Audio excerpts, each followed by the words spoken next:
mga palangga. So, how are you?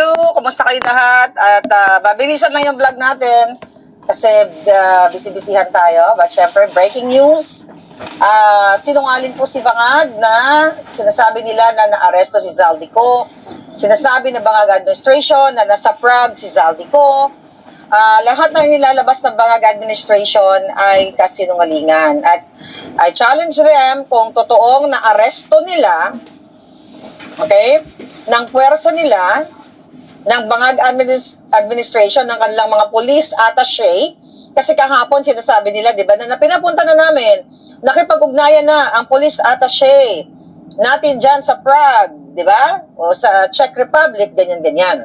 Kahapon, ipinaliwanag ko sa inyo na yung pagbabalita, yung pag-uulat, dapat, mga kababayan, kompletos recados na exact location talaga kung nandoon ang isang taong sinasabi nila na naaresto nila. Okay? Ulitin natin, hindi naaresto ng Bangag administration si Zaldico. Alright? Hindi naaresto si Zaldico at hindi sinungaling din ang GMA News. Alright? Dahil sabi dito, according to Maris Umalis report, alam mo kaibigan ko yan si Maris. Okay? Naliligaw lang yan ng landas dyan sa... Naliligaw lang yan, we're not really close. Nandito siya dun sa daig. Okay? Maari itong report sa kanya. Sabi dito, according to Maris Umali on 24 Oras, a source said Ko and his family were together in a car with French license plates and driven by a French driver when they went through the border. Sinungaling lahat to. Okay? Dahil mga kababayan, sabi ko sa inyo, meron tayong, nilagyan ko ng AirTag si Zaldico sa panaginip ko. Nilagyan ko siya ng AirTag at hindi niya kasama yung family niya. Okay? Meron din akong microscopic camera. Sa panaginip ko lang to, nilagay ko doon. Sabi ko, para nakikita ko yung galawan niya. Okay? Pero seriously speaking, okay, sinasabi nila dito, Germany's more stringent border control marked by temporary and random checks was supposed to last only until the first week of April but was extended until September 15. Alam nyo kasi kapag nasa Pilipinas ka, pag nagbasa ka ng mga ganito, no? Nakala mo totoo. Hindi yan totoo. Okay? Maraming nakakalusot sa border ng Germany. Shout out kay Dulce. Nandyan siya ngayon. Ay, palangga! You're there ngayon. Ayan. Ano yan? Gumapang papuntang Germany. Chika lang. Diba? Ano yan? May papel yan. May papel yan kaibigan ko. Gumapang siya papuntang Germany. So, okay. Mabilisan lang. Kagabi, di ba, after natin, kanina, madaling araw, after natin nag-vlog, alam nyo, sabi ko nga, kung ako yung nandyan sa mainstream, pero pag ako nandyan sa mainstream, baka hawakan din yung leg ko, tatalbugin ko lahat yung mga investigative journalist dyan, ng mga polpol, mga palpak, kung tutuusin, madali lang elocate yan. Di ba? Ako, nakalagay ng AirTag eh. Nakapaglagay ako ng AirTag. Di ba? Shout out kay Zaldi. You take care, my friend. Okay? Take care. Enjoy your coffee. Alright? So, mga kababayan, hindi maiuuwi ng Bangag administration si Zaldico sa sinasabi nila na iuwi nila, naghahanda ng PNP, ang kanilang, Camp Bagong Diwa o whatever, chuchu, di ba? So, alam nyo, sabi ko nga, dapat, itong mga media, dapat, itong mga malalaking media, dapat nag-hire kayo ng ng mga magagaling sa hindi lang basta journalism or investigative journalism, magaling gumapang na parang sawa. Di ba? So, of course, hindi ko sasabihin kung nasan si Zaldico dahil nasa panaginip ko lang naman siya nakakita ko. Alright? Nasa panaginip ko lang naman siya. But it's confirmed. Okay? Dahil dun sa AirTag na ikinabit ko sa kanya, dun sa aking panaginip. Gusto ko lang sabihin, gusto ko na lang talaga pasinungalingan ang report lahat ngayon ng mainstream media. Okay? Hindi po totoo na sa pakikipagtulungan ng mga bangag dito sa Czech Republic, ganyan-ganyan, ay pinaprocess na nila. Mga kababayan, ang pag-uwi ni Zaldico, may mga ganyan sila, di ba? Kasi gusto na nga nilang patayin si Zaldico eh. Okay? Yan yung reason. Kaya ngayon, yung sabi nila na ipag-ihanda na natin, ganito, ganyan, ganyan, ganyan. Sabi ko nga sa inyo, na-experience ko na makasalamuha ang mga Czech police. Okay? May karapatan, katulad sa pinaliwanag natin kanina sa inyo ng madaling araw, mismo ang pulis ng Czech Republic ang magsabi na, bakit undocumented ka? Kunyari lang, bakit alien ka dito? Okay? Illegal alien ka. Ano bang ginagawa? Ano bang ginagawa mo dito? May naghahabol ba sa iyong bangag? Papatayin ka ba nila? So, mismo ang sasabihin ng pulis sa'yo, sige, you do this, ha? Okay, mag-apply ka. Ito kasi yung process dito. Ganun. Hindi kasi, katulad sa Pilipinas na nababayaran ang halos lahat ng mga pulis, nababayaran pumatay, nababayaran magnakaw, nababayaran ng maleta, katulad ng ginagawa ng bangag administration. Okay? Nung nandun ako sa Prague, ako ang tunay na napunta sa Prague. Nung I love Prague, di ba? Nung namit ko yung mga pulis, hindi sila mga asshole na magyayabang, na siga, na akala mo kaya silang bayaran. Although there's no perfect, government or police, what do you call that? Police, like Czech police, Pero sila ay, mga kababayan, ay sumusunod kahit papaano sa batas at binibigay nila yung, binibigyan nila ng ang kalayaan ng isang mga kahit na illegal alien. Diba sabi ko nga, the word hindi naman kami nahuli, kami yung tumawag ng police actually. Di ba sabi ko sa'yo, na-aksidente kami, hindi kami nahuli ng pulis. Si Harry Roque, hindi siya nahuli ng pulis. Kami ang tumawag ng pulis, inilapit namin ang aming alindog sa mga pulis. Alright? So yun, dahil nga si Bangag, siguro na-chismisan lang siya, baka, na-tanim fake news, isad natin dito. Tapos at saka ang nag-post doon kay Bangag, na sinasabi niya na nahuli na si Saldico, ganito, ganyan. Unang-una, madaling araw siya nag-post sa time niyo, di ba? Like in the middle of the night. So malamang sabog na masabog siya. May nag-send lang sa kanya, okay, sir ba nga, ganito, may isang chismosa doon na huli daw si Saldico. Naku, pagkakataon na natin to, may iuwi na natin, Di ba?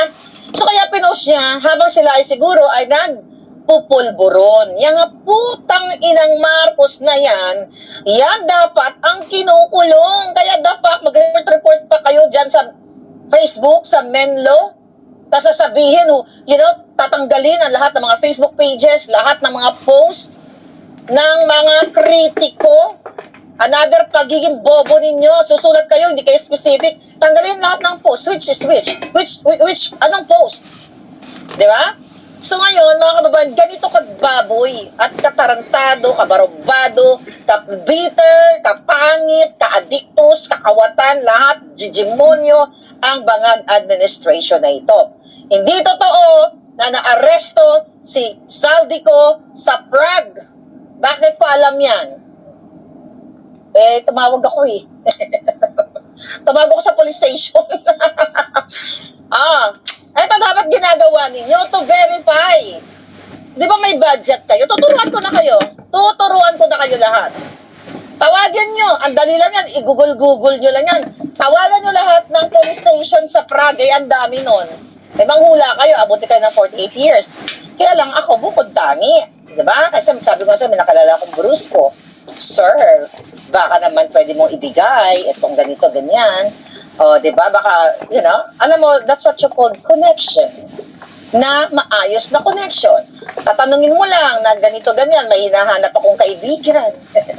Nanap ko lang naman yung kaibigan ko, di ba? Although nakita ko si Ko sa panaginip ko, sabi ko dun sa Bruce ko, alam mo naman ako, may bago akong BFF. Si Zaldi, bakit? Check mo nga kung nandiyan siya nagla-lunch ngayon or nag-dinner. Confirm, wala siya sa Prague. So, sinungaling si Bangag. Ngayon, may mga lumalabas sila na, may mga speculation nga sila na hindi dala ni Saldico ang kanyang golden visa. Nagsinungaling sila. Sabi ni John Vic, may golden visa si Saldico. At sinabi nila, more Portuguese visa. And now, nanganganak kasi alam nyo, sabog kasi sila. Hindi nila alam kung ano yung ulat nila kasi wala naman talaga silang ebidensya. Ito ay mga chismis lang ng, I don't know, saan nanggaling o dahil nakakang-isip or sabog sila. Hindi nila mapapauwi si Saldico. Hindi nila mapapauwi yan. Okay, gagawa si Saldico ng magic. Kaya ang king of fake news exactly, sabi ni KRTV, ay si Bangag. Yan ang katotohanan. So, tanongin niyo ako, Maharlika, nasaan si Zaldi ko? Well, alam ko kasi napanaginipan ko siya eh. Nag-usap kami sa panaginip ko. O, di ba? Nasabi ko, just stay safe and enjoy your coffee, you know? Maybe next time, you know, magkopi-kopi ba tayo? So, gusto ko lang sabihin sa inyo na hindi ginawa ng mga malalaking media. Sayang ang budget yung milyon-milyon. Ako i-hire nyo. Ako i-hire nyo lahat, pasabog, pero sara kayo lahat. Dahil syempre, pag ako hinahire nyo, lahat i-disclose natin. Ayaw nyo yan, di ba? Ayaw nyo ng journalist na nagsasabi ng katotohanan. Kasi baka mapasara ang inyong ang inyong kumpanya para mapagurgur kayo.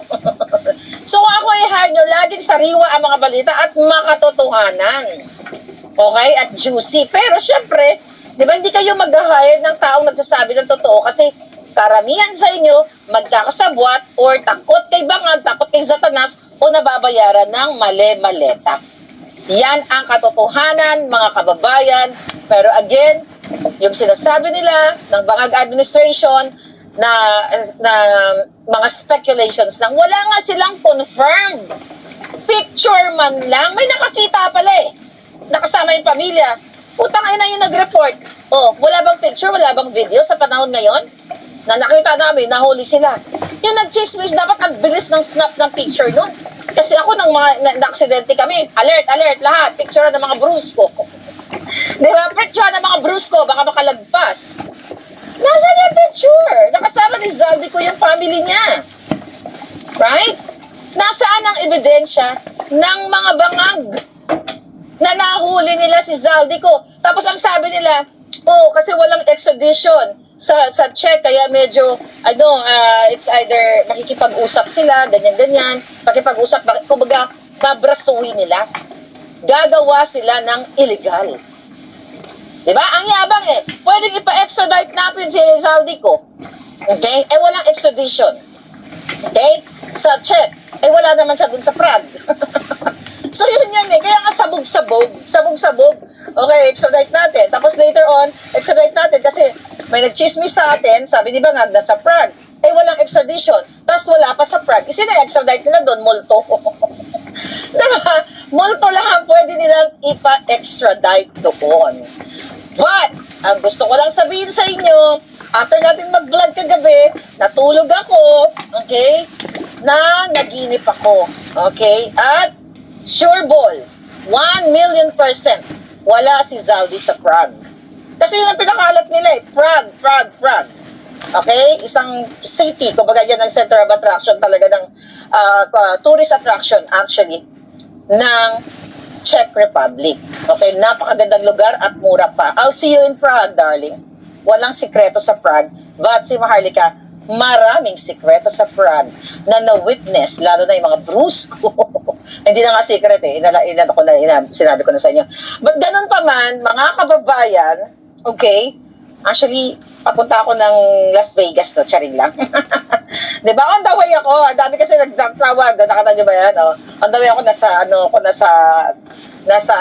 papunta ako, may gugurgurin ako. Okay? So, anyway. Okay. Para malaman natin ang mga eksena, tumutok lang kayo kay Harry Roque, kay Maharlika, o sa iba pang mga vloggers na nagsasabi ng katotohanan. Subok na matibay na ang inyong palangga. Vindicated sa lahat ng bagay. Vindicated sa lahat ng in-expose ko. Diba? Vindicated sa mga alpot issue. You know? Vindicated sa mga bagag issue, mga kababayan. So, yes, hindi po nila nahuli si Zaldi ko kasi hanggang ngayon, walang maipakitang picture ang Bangag administration. Sabi ni PJ, itchoserang Prague lang ang Bangag. Yes, at yung posting na hindi siya habang baka si Lisa Tanas. Kasi yung may hawak ng kanyang Facebook page, si Lisa Tanas, bakit po alam yan? Di ba dati ako sa Bangag administration, ay sa Bangag group, at saka si Franz, yung mukhang lumamo ng 1,000,000 lechon, kaya lumubo na. Sooner or later, pwede na siyang pumutok doon, di ba, sa Kalalamon. But ganun pa man, hindi po totoo ang sinasabi nila na nasa Prague si Zaldico. Wala sa Prague si Zaldico, pero hindi ko sasabihin kung nasaan siya. Pag nanaginip uli ako, mamaya, pag natulog ako sa kalye, habang nagda-drive ng FSD, but hindi allowed. Pag nanaginip uli ako, at sinabi sa akin ni Zaldico, okay, mahali ka, sabihin mo na sa taong bayan kung nasaan ako, hindi sasabihin ko sa inyo. Eh, syempre, masunurin ako dun sa panaginip ko. Masunurin tayo sa panaginip natin, mga kababayan. Fake news si Marcos Jr. At tatlo silang patayin si Zaldico. Palangga, Zaldi, mag-ingat ka dyan. Diba? Gawin mo ang mga dapat mong gawin. Ilabas mo na ang dapat mong ilabas. Huwag kang papayag na mapapatay ka ng bangag. Kasama mo kami sa laban na ito. Okay? Sa kabila ng mga eksena natin, kasama mo ako sa laban na to kasi ang misyon natin ay mapanagot ang mastermind ng mali-maletang bilyon-bilyon na ninanakaw sa kaban ng bayan. Lahat ng in-expose mo, katotohanan lahat yon at with ebidensya kasama ang 18 Marines, lahat yon, yun ang tunay na expose. Dahil ako ang unang nag-expose doon di ba Palangga? Zaldi, alam niyo yan. Ako unang nag-expose doon ng mga mali-maletang pera sa Forbes Park at pinatotohanan lamang ni Zaldi ko. Okay? Kung ano man yung eksena niya ngayon, basta hindi siya makukuha ng bangag. Yun na nga masasabi ko. Hindi siya basta-basta magugurgur ng bangag. Kahit papaano ay nasa safe condition, kumbaga. Yun lang. Okay? So, kailangan ngayon, dahil nila, alam na nila bangag na mahirapan sila, kaya gagawa sila. Recently, yung balita, makikipag-ugnayan daw sila. Kasi walang extradition, ganito, ganyan. So, nag-iisip sila kung paano babayaran nyo yung gobyerno kung nasaan si Zaldico ng mali-maleta para madukot ninyo. Kaya putang ina ka, Marcos Jr., dapat talaga ikaw ang binibitay ng patiwarik. Kulang ang buhay mo at buhay ng pamilya mo. Lahat ng magdanakaw, kahit igiling pa kayo, okay? Sa gilingan ng semento, kulang pa yan pambayad sa lahat ng kahayupan mo, sa lahat ng pagdanakaw mo sa kaban ng bayan. Araw-araw na pinahirapan nyo ang Pilipinas, pinahirapan nyo ang mga Pilipino, lahat sa kaduluduluhan ng lahi mong putang ina kang Marcos Jr. ka, na dapat ay matuluyan ka ng hinayupak ka. Kulang lahat, dapat burahin kayo sa mapa. Dapat mawala kayo sa mundong ito, 10 o lahat ng pamilya mo, lahat ng kasabwat mo, Araneta, Romualdez, lahat ng mga sekretarya mo na inappoint mo na ninanakawan ang Pilipinas araw-araw na pinahirapan yung mga hayop kayo, dapat talaga hindi lang gilingan ng semento, pati pison, dapat yan ang parusa. Kaya pag ako ang naging Secretary of Gurgor, number 1 kayo, nakahilera kayong lahat, yan ang gagawin ko sa inyo. Wishful thinking lang naman yan, mga palangga. Okay? Alright, yun lang muna at balik na kami at kami nag-charge lang kami ng bonggang-bongga, but I'll see you again later.